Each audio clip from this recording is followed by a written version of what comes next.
Chapter 4 Simple Equations Exercise 4.1 First question Complete the last column of the table. तो first question में यहाँ पर एक टेबल दिया गया है. इस टेबल में आपको ये लास्ट कॉलम को कंप्लीट करना है. तो इस टेबल में क्या क्या है देखिए. पहला है इक्वेशन. यहाँ पर एक इक्वेशन है x+3 = 0 और दूसरे कॉलम में है x = 3. हमको यहाँ पे चेक करना है कि ये इक्वेशन इस वैल्यू से, दैट इज़ जब हम ये वैल्यू इसमें सब्स्टिट्यूट करेंगे तो ये इक्वेशन सेटिस्फाई होगा या नहीं होगा. अब सेटिस्फाई होगा या नहीं होगा कैसे पता करेंगे. दोनों साइड इज इक्वल टू के सेम नंबर आना चाहिए पूरा सिंप्लीफाई करने के बाद. तो सॉल्व करते हैं. सबसे पहले क्या करेंगे, हम गिवन इक्वेशन को एज इट इज़ लिख लेंगे. इधर x+3 = 0. अब गिवन इक्वेशन में x वेरिएबल है और यहाँ पर x की वैल्यू को, यानी x की वैल्यू यहाँ पर हमको सब्स्टिट्यूट करना है 3. उस वैल्यू को हम यहाँ पर सब्स्टिट्यूट कर देंगे, यानी x की जगह पर 3 लिखेंगे. तो x की जगह पे 3 लिख दिया, प्लस को एज इट इज़ लिखा, 3 को भी एज इट इज़ लिखा, इज इक्वल टू 0. तो 3 + 3 = 6 is equal to 0.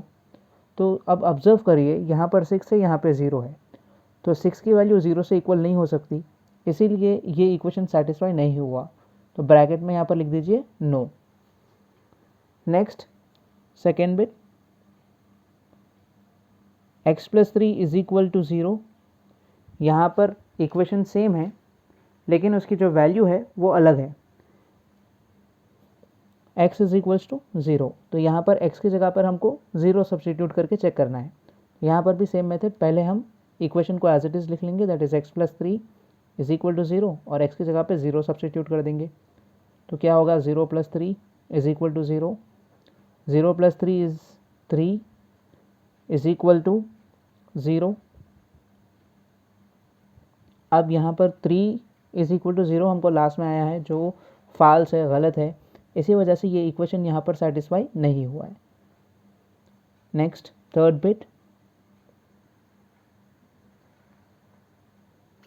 Third bit में भी इक्वेशन सेम है, दैट इज़ x+3 = 0 और यहाँ पर वैल्यू है x = -3. तो यहाँ x की जगह पे -3 सब्स्टिट्यूट करना है. तो सेम मेथड अप्लाई करिए. पहले इक्वेशन एज इट इज़ लिख दीजिए, x+3 = 0, x की जगह पे -3 + 3 = 0. -3 + 3 is nothing but 0 is equal to 0. तो दोनों तरफ 0 = 0 आया, तो ये सेटिस्फाई हो चुका है, दैट इज़ यहाँ पर हम यस लिख देंगे. तो जो बाकी के रिमेनिंग प्रॉब्लम्स हैं, you have to try by your self.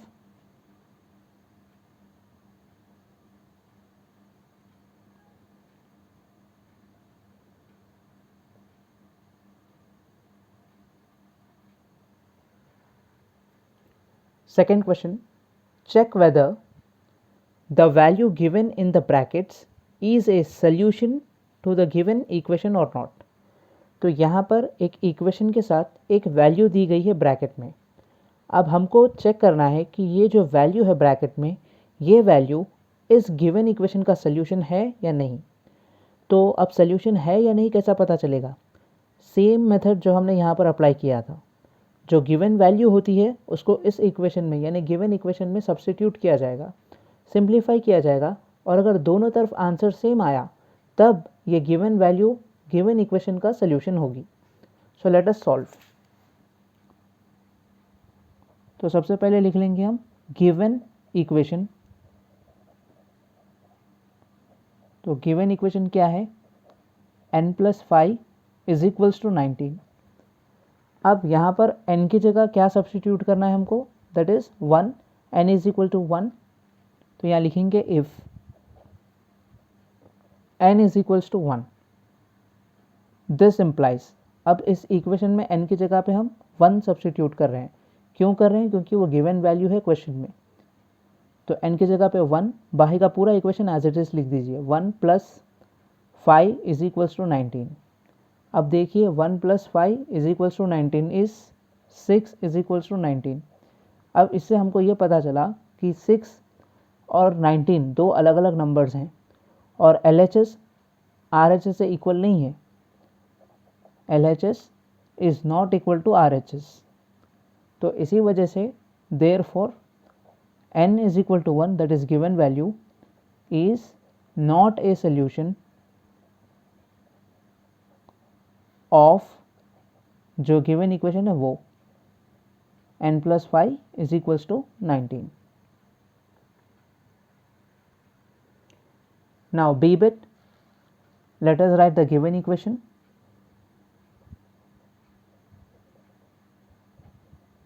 Given equation is 7n plus 5 is equals to 19.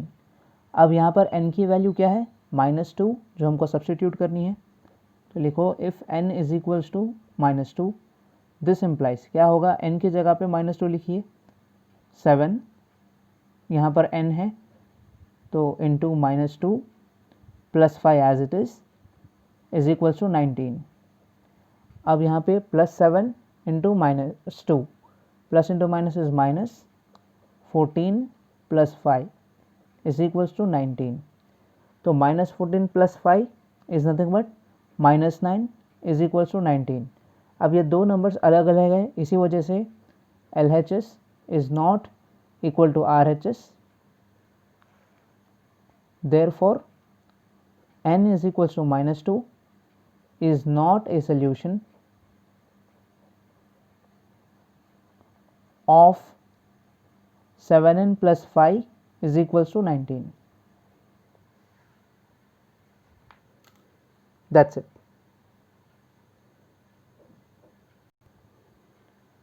Second bit, C to F, you have to try by yourself, and let's go for the third problem, that is solve the following equations by trial and error method. तो trial and error method में हमको क्या करना होगा, हमारे own values हमको assume करने होंगे और यहाँ पर सब्स्टिट्यूट करना होगा। और अगर यहाँ पर सब्स्टिट्यूट करने के बाद हमको ये इक्वेशन किसी एक वैल्यू से सेटिस्फाई हो गया, यानी दोनों साइड LHS एंड RHS का साइड वैल्यू अगर सेम आ गई, तो उस पर्टिकुलर वैल्यू को जिसको सब्स्टिट्यूट करने के बाद LHS और RHS दोनों इक्वल हो गए, हम उसको हमारा फाइनल सोल्यूशन समझेंगे। तो लेट अस सॉल्व इट। तो सबसे पहले क्या करेंगे, गिवन इक्वेशन लिखेंगे।